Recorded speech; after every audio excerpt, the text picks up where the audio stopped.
James Starling for the DJam YouTube channel. I'm joined by Tom Parke, first team coach of Stowmarket Town for today. Thank you very much, first of all, for taking the time to have a bit of an interview with myself. First of all, let's talk about the situation leading up to the match. Obviously, with Rick only just coming back from holiday in Mexico. Was there any sort of problems with that in terms of preparing the team, or was there any sort of delays in terms of him coming back at all? Or no, not at all. I mean, obviously, modern day technology, we're always on FaceTime, and he's got nothing else better to do with his life other than speak to me and Paul. So the communication's always been there. At the end of the day, he picks the team, and we know our roles, and it was all smooth sailing. Obviously, the only thing, Mayhew missing, Matthew suspended, few injuries. You know, he's our talisman, as you would like, and you know, however you look at it without him, it's going to be a little bit difficult. So just a little bit of a readjustment to what we've been doing in pre-season. I was going to say, because pre-season, in terms of the results, have been going quite well, especially with Tuesday night. A couple of my mates went along to the game, said that against Malton, and everything looked quite good. I mean, how have you assessed pre-season before we talk about today? Been really good. The training's been good. The players' commitment levels have been excellent. I think, again, like going off what I said, I think due to the players missing, a little system change today, going against what we've maybe done in pre-season, and you know, had a little, as you could see by the score, a little bit of an impact. I mean, I think there was so much nervous energy today. I think everyone was excited. There's been a lot of reputation about the players we've signed. I think everyone expected a six fingers result today, and it didn't happen. It was quite a narrow, like victory. And fair play to Thetford. I thought they had a game plan, stuck to it well. They were unlucky not to score from the free kick. Had a goal disallowed, so it could have another day. You know, football's a funny game, but we hung in there.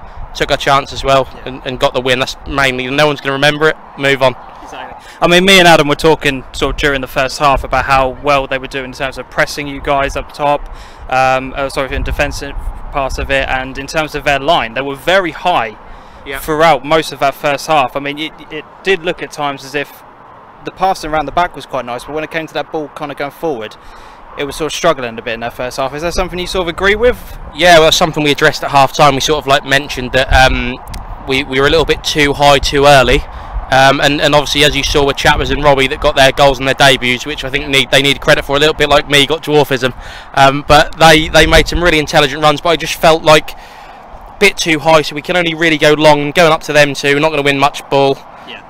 So what we said at half time was about maybe midfielders falling out a bit deeper and wider, and being a bit more patient, and going around the outside of it, which we've done a little bit better, but we still struggled at times. You know, I think we're going to come up against that a lot this year, because we are the team that people probably now want to have a go at. So in terms of they're going to sit in and then try and break on us, so we've got to be aware of that. You know, I mean, in terms of obviously Mayhew missing today, I suppose from your perspective and from the team's perspective, it's good to know that you can actually play a different type of football, and it's worked today.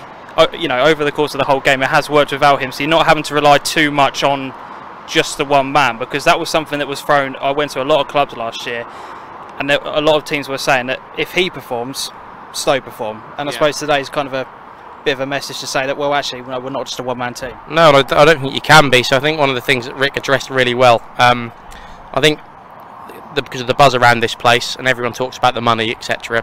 I think you could be linked with anyone. And what I think Rick's done really, really well, and Muzzy, is they've gone, this is what we need, and they've gone out and got that specific type of player that we needed. So, and another example again, so Max Mellinson, you saw score a wonderful free kick last week, well worked free kick. He chipped in with 30 goals for Thetford last year in all competitions. You got Robbie Sweeney, high assist rate, good goal rate. Chappers at Felixstowe, good goal rate. So Remy's, you know, full season the goals, etc. Ace Howe. So I think we're coming into this season not a one-man, you know, when I say one-man show, I mean it's not nullify Josh and then there's nothing else. I think this year we've got threats coming from all over the place, really. Even when we play bad, like today, we're still winning, which I think's, you know, that's a key in any team, isn't it? You know, when you play bad, win.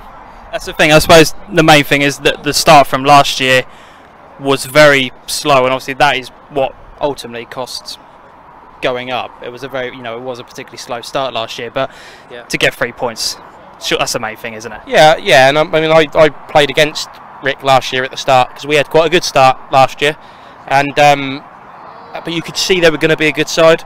It was just a gelling process.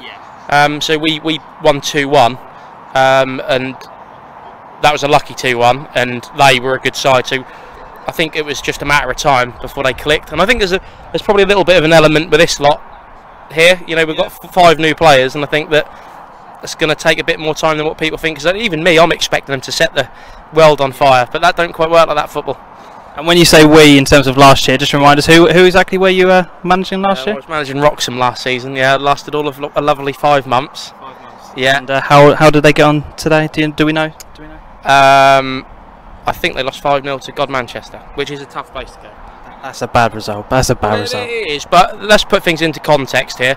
Changed their manager after 5 months. They then, when they were in the God Bold era, he then obviously has gone to Lowestoft, moved on, which is a great move for him. And now they've got a young manager with an ex-Norwich City player. It's all changed, so it's going to, you know, I don't want them to do badly. I want, you know, that's not right. So it's going to take them time. It took me time. I mean, I was found myself 7th in the league and in 2 cups still, and that weren't good enough. So what I'm saying is it's hard. Football's tough. Depending on what club you're at. I mean, this club's got high expectations that we've got a match, so everyone's in the same boat. It's about winning games, unfortunately. I suppose a final question from me. Obviously, you just mentioned there the expectations of the club. Yeah. Is the main aim has got to be sort of promotion from this division, hasn't it? Or is that, have you talked about other competitions, maybe the cup, and talking maybe getting a cup running together, or what would you say is the main focus? Yeah, promotion is the key, because I think it's not just on the pitch, by the way. If you look at, like, you know, the analysis that's now being put into each game, the software, the changing rooms, the pitch, the way that the club function, the shirts being sold, the attendance is going up, everything's moving in the right direction. It's just now the players and the management team have got to deliver on the pitch to get the, you know, moving in. Because I'm a believer in football, like, you've all got to move together. It's no good a team going one way and the club doesn't. You've got to go together. So I've got the feeling like we're in that stage where we can move on. Cup competitions are a lottery, so it's about League Cup. I think we want to have a good run in that. County Cup is, we're not the favourites, because there's Leistons, Needham, Markets, Sudbury's, etc. So that's just about giant killings for me. And a nice cup final at Portman Road would be lovely. As a boy from Norfolk. And then you've got FA Cup, FA Vars. Well, FA Vars, you've got to be looking at that, having a right go, because this is the highest level. You know, why wouldn't you? And then FA Cup's just about memories, isn't it? It's not, you know, let's be honest with you, it's about raising money for the club. And when you're old and you tell your great grandkids, if you make it that far, that you've played someone away in the 3rd round, qualifying a 1st round, that'd be unbelievable. So, you know, League and League Cup definitely, and the rest's a lottery for me. You know. Well, congratulations on today's win. Well done. As I said, it was a solid performance overall. I think myself and Adam have been quite impressed with how you guys have done. So well done. Again, well done on the 3 points. Yeah. Make sure you hit the like button, leave a comment, and also subscribe as well. And until we see each other next time, adios.